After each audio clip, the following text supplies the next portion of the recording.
அதிகாரம் 1 முதல் 30 வரை. திராட்சரசம் பரியாசம் செய்யும், மதுபானம் அமளி பண்ணும், அதனால் மயங்குகிற ஒருவனும் ஞானவான் அல்ல. ராஜாவின் உருகுதல் சிங்கத்தின் கெஜிப்புக்கு சமானம். அவனை கோபப்படுத்துகிறவன் தன் பிராணனுக்கே துரோகம் செய்கிறான். வழக்குக்கு விலகுவது மனுஷனுக்கு மேன்மை.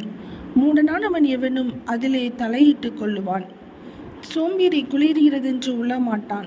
அரிப்பிலை பிச்சை கேட்டாலும் அவனுக்கு ஒன்றும் கிடையாது. மனுஷனுடைய இதயத்தில் உள்ள யோசனை ஆழமான தண்ணீர் போல் இருக்கிறது. புத்திமானோ அதை முண்டெடுப்பான். மனுஷர் பெரும்பாலும் தங்கள் தயாளத்தை பிரசித்தப்படுத்துவார்கள்.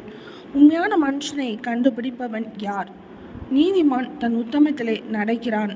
அவனுக்கு பிறகு அவன் பிள்ளைகளும் பாக்கியவான்களாய் இருப்பார்கள்.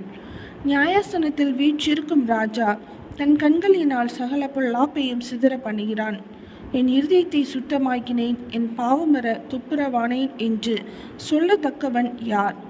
வெவ்வேறான நிறைக்கல்லும் வெவ்வேறான மரக்காலும் ஆகிய இவ்விரண்டும் கர்த்தருக்கு அருவருப்பானவைகள். பிள்ளையானாலும் அதன் செய்கை சுத்தமோ செம்மையோ என்பது அதன் நடக்கையினால் விளங்கும். கேட்கிற காதும் காண்கிற கண்ணும் ஆகிய இவ்விரண்டையும் கர்த்தர் உண்டாக்கினார். தூக்கத்தை விரும்பாதே, விரும்பினால் தரித்திர நாவாய். கண் விழித்திரு, அப்பொழுது ஆகாரத்தினால் திருப்தியாவாய். கொள்ளுகிறவன் நல்லதல்ல நல்லதல்ல என்பான், போய்விட்ட பின்போ மெச்சிக்கொள்வான். பொன்னும் மிகுதியான முத்துக்களும் உண்டு, அறிவுள்ள உதடுகளோ விலை உயர்ந்த இரத்தினம். அந்நியனுக்காக பிணைப்பட்டவனுடைய வஸ்திரத்தை எடுத்துக்கொள், அந்நிய ஸ்திரீயின் நிமித்தம் அவன் கையில் ஈடு வாங்கிக்கொள்.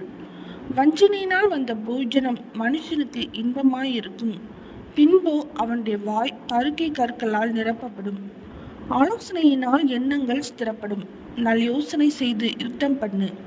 தூற்றிக்கொண்டு தெரிகிறவன் இரகசியங்களை வெளிப்படுத்துவான். ஆதலால் தன் உதடுகளினால் அளப்புகிறவனோடே களவாதே. தன் தகப்பனையும் தன் தாயையும் தூஷிக்கிறவனுடைய தீபம் காரிருளில் அணைந்து போம். ஆரம்பத்திலே துரிதமாய் கிடைத்த சுதந்திரம் முடிவிலே ஆசீர்வாதம் பெறாது. தீமைக்கு சரி கட்டுவேன் என்று சொல்லாதே, கர்த்தருக்கு காத்திரு, அவர் உன்னை ரட்சிப்பார்.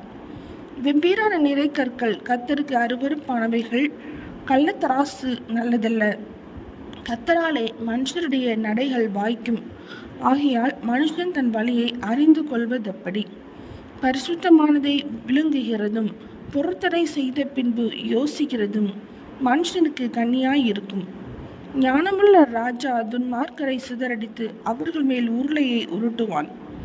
மனுஷனுடைய ஆவி கர்த்தர் தந்த தீபமாய் இருக்கிறது, அது உள்ளத்தில் உள்ளவைகளை எல்லாம் ஆராய்ந்து பார்க்கும். தயையும் சத்தியமும் ராஜாவை காக்கும், தயையினாலே தன் சிங்காசனத்தை நிற்க பண்ணுவான். வாலிபரின் அலங்காரம் அவர்கள் பராக்கிரமம், முதிர் வயதானவர்களின் மகிமை அவர்கள் நரை. காயத்தின் தழும்புகளும் உள்ளத்தில் உரைக்கும் அடிகளும் பொல்லாதவனை அழுக்கற துடைக்கும். நீதிமொழிகள் 20 அதிகாரம் முடிந்தது.